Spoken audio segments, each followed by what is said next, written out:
Hello and welcome back to the channel. Today I'm in the Mendip Hills to try and find and photograph adders.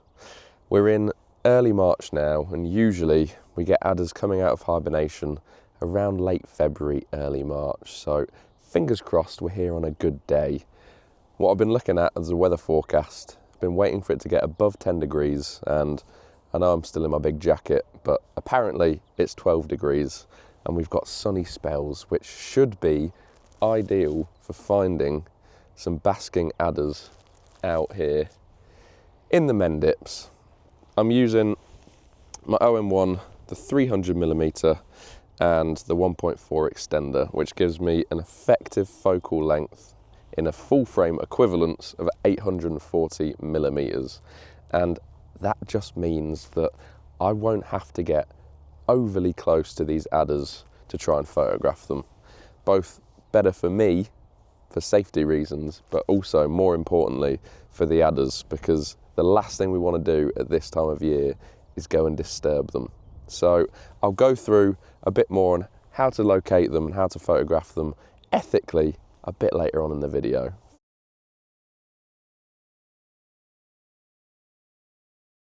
So if you know you're in a good spot for adders, what you want to be doing is walking slowly, treading carefully and lightly, because although adders are deaf, they can feel the vibrations in the ground, so you don't want to be disturbing them or giving your presence away by stomping through the undergrowth. You want to be looking on south facing mounds, because this means that they'll get the sun all day, and they typically like to hang out near gorse bushes or heather, because this means that if they are disturbed, they can swiftly slither away into safety. Now, the key is to be scanning with your binoculars, and the best bit of advice I've ever been given is to look out for things that look like big, well, or little dog poos, because a lot of the time they'll be curled up like that. But yes, you want to be scanning with your binoculars, and in an ideal world, you're spotting them from very far away so they don't know you're there, and then you can start your gentle approach. So say if I've spotted one 15-20 meters away, I can see it's not spotted me. Then if I want to get closer, I will either utilize bits of these bushes to stay hidden in my approach and then get out to an area where I can photograph, or I will probably take this noisy coat off and crawl along the ground to a point where I'm comfortably close, but not in a position where I'm causing the adder stress. In an ideal world, it will never know that you are there. Right, this is all great in theory, but I've probably got to find an adder now to make this an exciting enough video. Hopefully, if I find one, I will go through a few things I've learned recently about how to tell whether the adder you're photographing is stressed or that you've managed to disturb it, because it's not always that obvious, but I think it's key to understand if you want to try and photograph these adders as ethically as possible.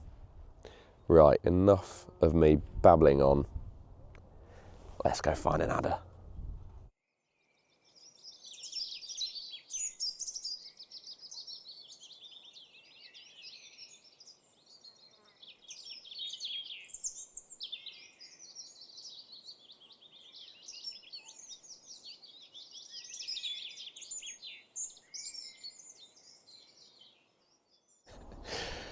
Well, you're not going to believe this. I barely believe it. I'm going to keep my voice down.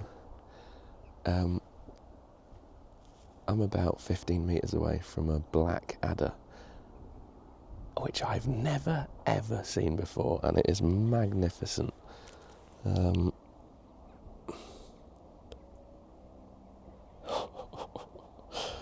That is a stunning creature. Let me see if I can show you a black blob in the distance. So where are we looking? If you can see around there, can you see anything black? I'll show you with my proper camera.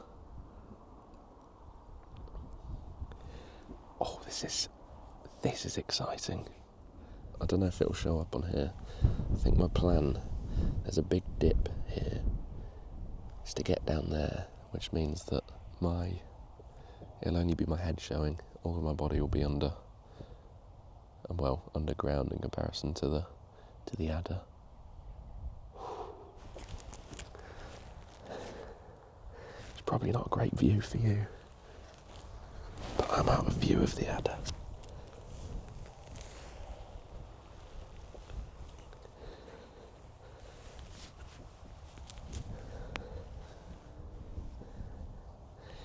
I can't see it here, which is good because it means it can't see me.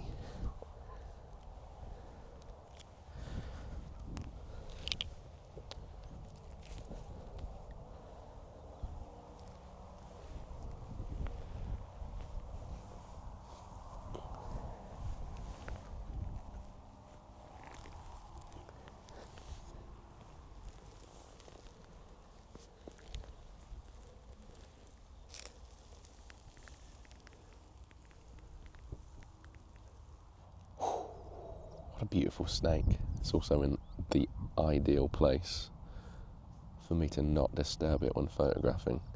I'm probably about 10 metres away from it now. I've moved back. It's behind like a mound of grass. I can't see it at the moment, which means it can't see me. But yeah, it meant I could crawl and just get around the mound, take some photos and come back, all without it knowing I was there. Yeah, perfect. I'm just going to sit and wait and see what happens. The thing with adders is they don't tend to move a great deal, but photographically, that means it can be quite hard to get a composition. A lot of the time there's grass in the way, but the last thing you want to do is to disturb an adder, so you get what you're given with adder photography. I've recently learned the telltale sign that you're causing an adder distress when you're photographing them is if they're nice and calm. A lot of the time their head will be either on their body or on the ground and it'll just be flat. As soon as it starts to go up like that, that's a defensive position, and if you're there photographing it and it's doing that like this, head up like this, the chances are you're the reason that it's in distress or has been disturbed. So if you start to see that the adder's head goes like that, that's your cue to back away and leave it alone. I can't stress that this is a very important time of the year for these adders. They've been in hibernation for all of winter and are just coming out and need to build up their strength ready for the breeding season. And I'm well aware that any sort of wildlife photography can cause some disturbance to wildlife, but if you are going to go out and photograph adders, it's probably best you know how to do it ethically. This is not me saying I'm whiter than white in this. I look back at photos that I went to go photograph adders in the Peak District last year.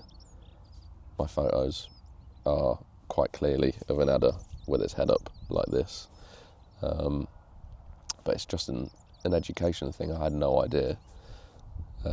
So yeah, I will thank the person who I got all that knowledge from. I'm in a Facebook group to do with reptiles and adders, and he shared a lot of good information, so I'll see if I can share that into the description below. But yeah, by all means go out and enjoy adders, but don't take the piss, basically. Right, I think I'm going to get my coffee, come back here, just wait around to see what this adder does.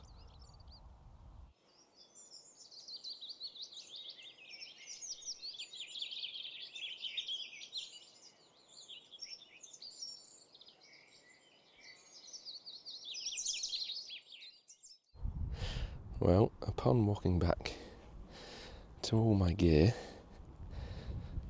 I've spotted another adder.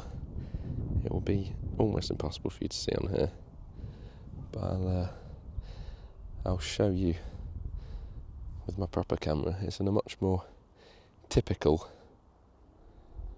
curled up sort of dog poo pose. So yeah, I'll show you some of that quickly. I think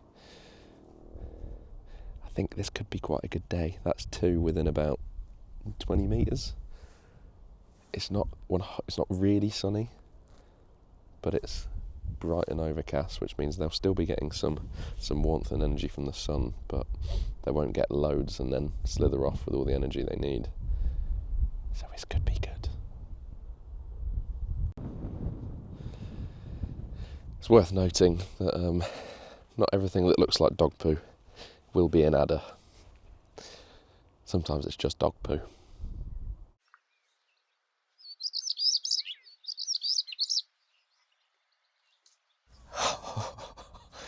Well, it turns out, with the right fieldcraft and a lot of patience, you can end up getting very close to adders without causing disturbance. So I went back to the black adder and it was facing away from me, just sunbathing, which was ideal because it meant I could slowly approach, get myself into a position pretty much behind a mound like this, although it was bigger, so I could get up behind it and sort of poke my camera out to the side and just sort of flick it out. I wasn't able to see it here, but I could see it on my camera. I was just waiting for it to eventually move. I think I was probably lying down for about 40 minutes, hoping that rather than move away from me, it would sort of turn its head, come towards me. And oh God, I'm so pleased. I even took it with high res mode on the OM1, so it's a 50 megapixel photo, which means I should be able to come right into its head, crop right into its head. Sorry, I'm sort of babbling because I'm very excited about what just happened. Oh, what an experience. Awesome. Right, I'll talk a little bit about camera settings that I'm using. So because I've got the extender on, the lowest aperture or f-stop I can do is f5.6. I've put it up to f8, just so I get, if I'm getting close, I'd like to get everything in focus. f8. The rest doesn't really matter. You want a shutter speed that's high enough for you to not get any motion blur if you're moving your camera around, but around 1/500th will do easily, and then you just set your ISO accordingly. The animal eye detect doesn't work very well on snakes, so just use a single point autofocus. And yeah, I mean, photographically, compositionally, there's not tons to be able to do. A lot of it is waiting for the snake to move its head so you've got a nice portrait shot, and that's about it. The only thing I would like to do, which I've never found, is get an adder on. I know that they sunbathe on rocks. That would look very cool, because grass isn't my favourite bit of environment in photos, and in fact I tend to tone down the greens. But yes, like I said earlier, you get what you're given with these adders, and I am in no position to complain because that was incredible. Yeah, there's 2. The adders that I found when I came back to have a cup of coffee, there's now 2. It looks like they're very sociable animals as well. There's 2 intertwined, so I got some pretty nice photos of that as well. It's been a wonderful morning. What time are we getting on to now? It could be lunchtime. 12:10. I think I'm going to have myself a little bit of lunch, and then I'm going to leave this area alone. Again, just my presence is probably going to be disturbing other stuff, so I'm going to go for a wander and see if I can find anything else. Apparently this area is good for grass snakes as well, but I've not seen any yet. So yes, lunch, then wander.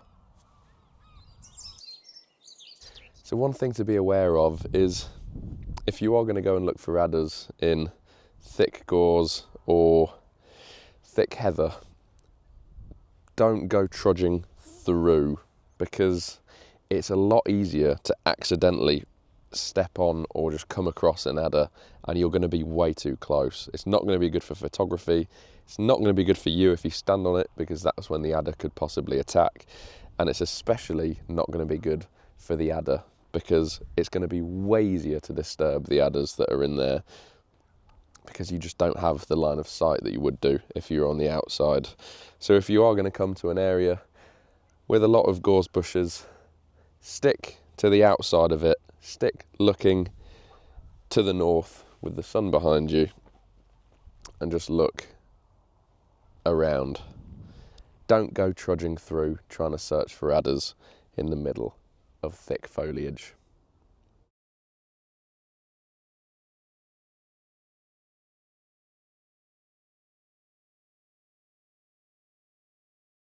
Well, I'm back at the car because sometime between the last video I took and now, I managed to lose my wireless microphone that was on here. So I spent the last hour and a half searching unsuccessfully for that. And I wanted to do a few more bits to camera, but because it's quite windy, it wouldn't have worked. I'm hoping you can pick me up here. You're in the car at the moment, I'm just outside. Yes, apart from the disappointment of the microphone, what a day this has been. Stunning, stunning snakes. And the fact that I managed to get a blackadder and get so close to a blackadder is an absolute dream. One thing I did want to mention was these snakes are creatures of habit. Adders will tend to pick a basking spot, and if they're not constantly disturbed day by day, they will use that basking spot for the foreseeable. So if you spot an adder, chances are that's where it's going to be every single day. So that's a good tip. Just jot the location down and you can come back. Again, the only reason that adder will stop basking in that certain area is if it gets disturbed multiple times. So please don't be the reason that that's the case. I hope I've managed to stress that you should be trying to photograph adders as ethically as possible, because they are easily disturbed, and you're probably frustrated with the amount of times I've said that, but I don't want this video to be the reason that a lot of people go and try and photograph adders and do more harm than good. So yes, I'm going to leave it here, and hopefully next time I speak to you I'll have a new microphone. Thank you very much for watching, and I'll catch you on the next one. Cheers!